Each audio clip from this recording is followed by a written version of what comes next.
There have been, in fact, two big waves of jihad. The Arab waves, which started in the 7th century, and in the course of 1 century only, has Islamized a huge territory, mainly Christian territory, from Portugal till Armenia.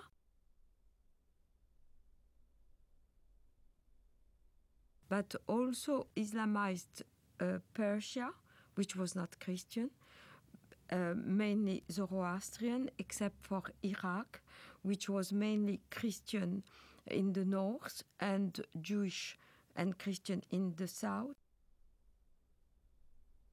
The second wave of Islamization started in the 11th century with the Turkish tribes. So all these regions of Eastern Europe, Greece, Anatolia, which is now Turkey, but was the seat of the Christian Byzantine Empire, and Serbia, Bulgaria, Romania were integrated into the Dar el-Islam, which is the land of Islam. So all the countries around the Mediterranean, which once have been Christian, became the Islamic Empire. This Turkish wave lasted from the 11th century till the 17th century, where the Turkish army were stopped at the gate of Vienna in 1683.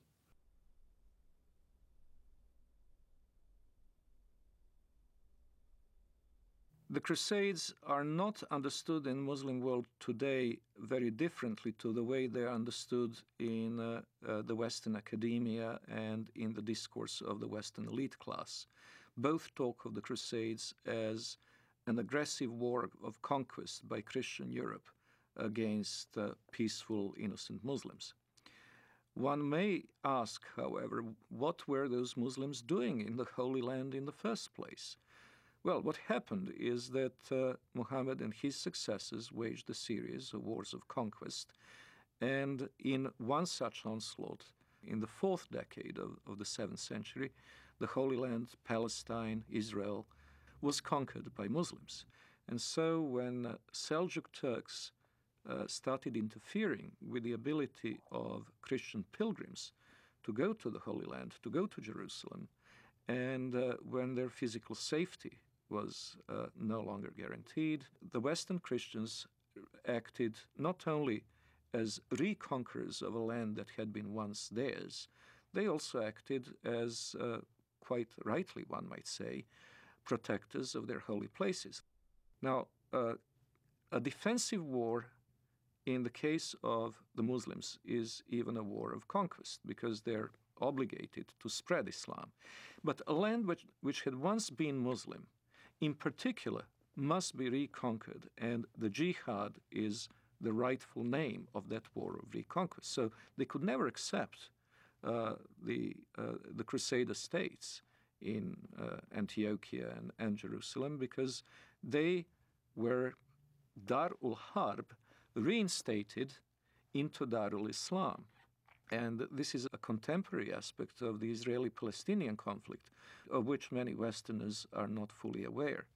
Exactly the same psychology that prompted Saladin and others to fight the Crusaders is now motivating Hamas. In both cases, it is not only a matter of the nationalistic desire of Arabs to expel European or Jewish settlers, it is also the Quranic obligation of all good Muslims to make sure that the land once ruled by Muslims will be reverted to their rule. From the British historian Hilaire Belloc's The Great Heresies, 1938. It has always seemed to me possible, and even probable, that there would be a resurrection of Islam, and that our sons or our grandsons would see the renewal of that tremendous struggle between the Christian culture and what has been for more than 1,000 years its greatest opponent. The suggestion that Islam may re-arise sounds fantastic, but this is only because men are always powerfully affected by the immediate past. One might say that they are blinded by it. But not so very long ago, less than 100 years before the Declaration of Independence, Vienna was almost taken, and only saved by the Christian army under the command of the King of Poland, on a date that ought to be among the most famous in history. September 11th, 1683.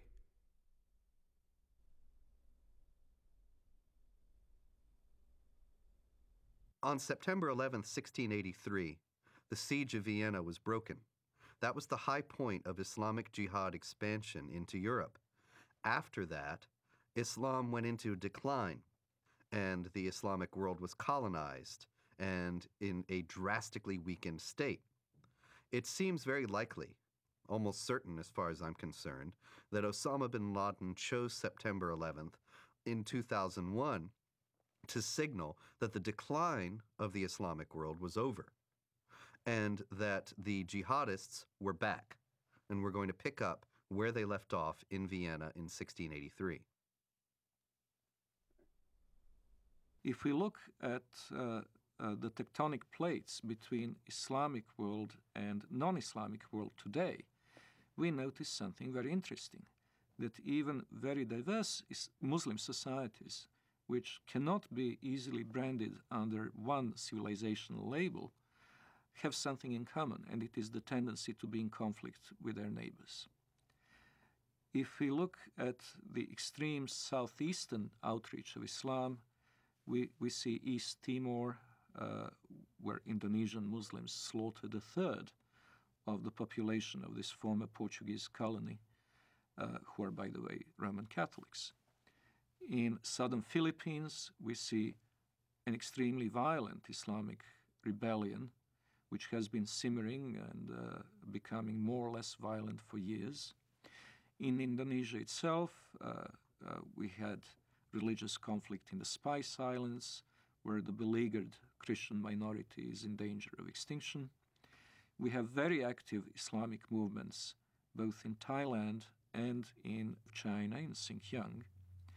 In the Indian subcontinent, the history is tragic indeed. That's where the Holocaust, the Hindu Holocaust, took place in medieval times, a little-known episode in the history of Islam in the Western world, but the one that left a deep traumatic mark on the people of the region, and where the conflict is still latently present in the province of Kashmir. In Africa, there is the constant war in Sudan, which finally has gained some prominence in the Western decision-making circles, but which has been going on for 20 years. And it's impossible to estimate the number of lives it has claimed, but it certainly goes into many hundreds of thousands. There is the constant instability in Nigeria between the resurgent central and northern states, which are increasingly pressurizing the government in Lagos into accepting Sharia law as the law of the land in those provinces. And of course, there is Mauritania, where Muslims constantly battle non-Muslim southerners. Then there is, of course, the Caucasus, Chechnya. And in Europe itself, we have the conflict in the former Yugoslavia between the Bosnian Muslims and Serbs and Croats, respectively, and the conflict between the Albanians and the Serbs, Albanians and the Macedonians, and quite possibly before too long, Albanians and Greeks. So if we eliminate these conflicts, if we eliminate from the equation Chechnya, the Balkans, Sudan, the world is a pretty peaceful place.